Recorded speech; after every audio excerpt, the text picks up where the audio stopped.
দারুণ না? হ্যাঁ, ঠিকই ধরেছ, এটা অর্কিড।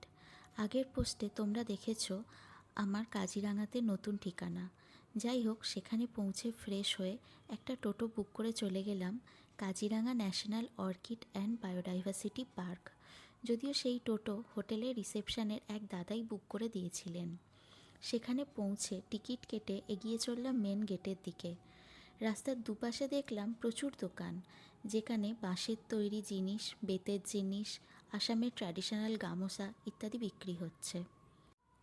তারপর দেখা হলো একদল স্কুল স্টুডেন্টের সাথে। বুঝলাম তারা এডুকেশনাল ভিজিটে এসেছিল।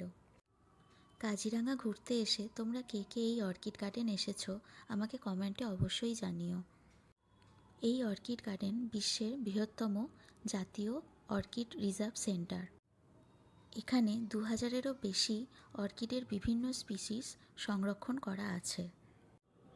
এই অর্কিড গার্ডেনটি সপ্তাহে প্রত্যেক দিনই খোলা থাকে, সকাল 9টা থেকে বিকেল 5টা, তবে সিজন ওয়াইজ কিছু টাইম ভ্যারি করে। পুরো পার্কটি ভীষণ পরিষ্কার আর ওয়েল মেনটেন্ড। এখানে অর্কিড মিউজিয়াম ছাড়া আছে tree house, rock park, bamboo and cane garden, vegetables garden, cactus garden, Gorkha museum আর টেরাকোটা ইন্ডাস্ট্রি। এছাড়াও বাচ্চাদের বিনোদনেরও ব্যবস্থা আছে। আর এখানে সবচেয়ে আকর্ষণীয় হলো এখানে আসামের সবচেয়ে অথেন্টিক থালি পাওয়া যায়, যা চাইলে তোমরা টেস্ট করতেই পারো।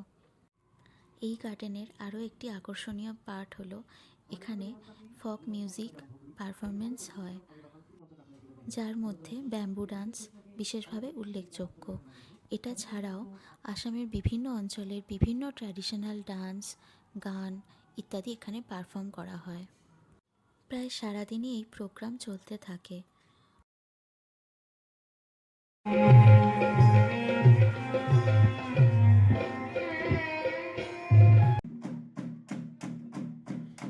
হ্যাঁ, এটাই ব্যাম্বু ডান্স।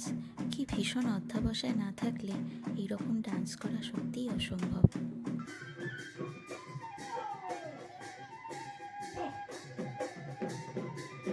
এইসব দেখতে দেখতে সময় কখন কেটে গেছে টেরই পাইনি।